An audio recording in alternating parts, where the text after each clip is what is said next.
With us here in studio, Jacquie Jordan joining us. She's the host of the podcast Front and Center with Jacquie Jordan. She's also a Republican strategist. And Jacquie, when you look at the marketing campaign of how this is all played out, what stands out to you? Well, it's massive propaganda, and parents have been inundated, and they have every right to be very frustrated. It's different to sell characters and clothing and princess outfits, but this has really pushed a limit because there's an agenda behind it. Ultimately, at least I personally believe it's going to be a transhumanism agenda where everybody's just gender neutral, and that's an acceptable way. So when we see a generation accepting and indoctrinating these ideals, it becomes very scary for the rest of us who haven't chose to collectively participate in this propaganda. How do you see this playing out between DeSantis and Disney? It's very interesting because Iger just renewed his contract for 2 years, so they say they can't find a replacement.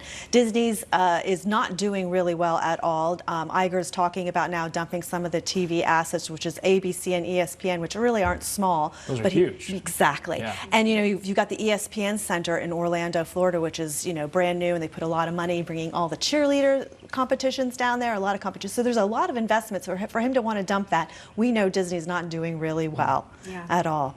You think about the consumer of Disney, though. It's families. Yes. It's families with young children. So you would normally think, oh my goodness. It's not reflecting the values of family at all. I mean, you know, families want tooth fairy. Families want safety. Families want, you know, love for animals and their pets and their dogs. Those are the type of family values we want reflected and to be able to share with in terms of storytelling. But this is frightening. I mean, I was the kid who didn't like clowns, pictures of clowns in my bedroom. I certainly would not want to be the child. Yeah, we're all with you on that. Right? I would want to be a picture of a drag queen in my bedroom. That would have scared me. Yeah. So, you know, it's just not, it's not the right content. You see these companies, though. You got Bud Light. Now Maybelline's getting involved in it as well. Do you see Disney is really doubling down on this whole thing? Yes, they're taking it. Well, you know, I've been speaking about it a lot, that you know, from the top up, there is a CEO bonus for doing diversity and inclusion that goes to the top. We've seen this with Bud Light. We've seen, you know, so a lot of these companies who are being rewarded from the top down for pushing this agenda, even though it goes against what their branding is or even offending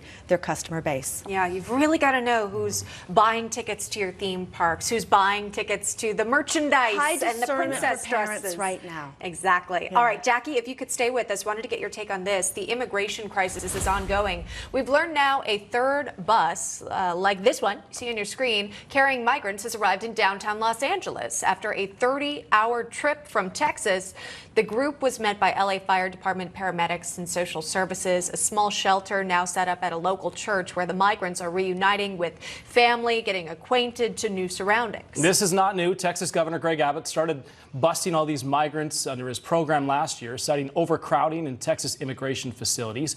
Buses have also been sent to Chicago, Philadelphia, Washington, D.C., and other blue states, including New York as well. Yeah, so, you know, you watch this play out. It doesn't seem like this story's going anywhere.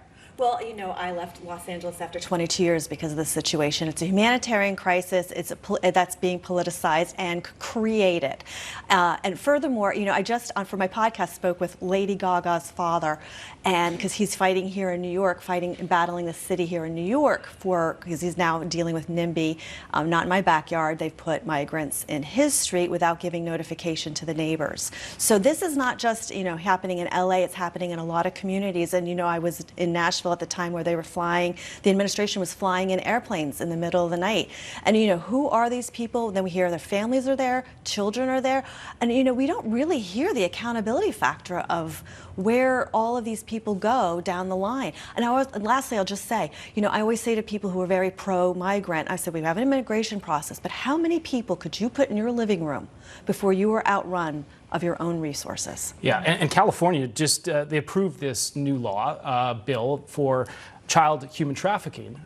Yes. But a lot of Democrats were against it. Yes. In fact, they didn't even vote. Yes, well, that's why I But said now it's been approved. For doing that. Yeah. Penalties for... Stricter penalties for child human trafficking. Yes, and bringing it back to Governor DeSantis is taking a very hard line on that issue. And I think most parents, moms and dads would take the same type of position as well. And that's why I say, you know, Governor Gavin Newsom, you know, if he wants to do this whole presidency, we've got to look to California policies and see what they would do nationally. All right. That's a great point. Yeah, very good. Jacquie Jordan, if you could stay with us.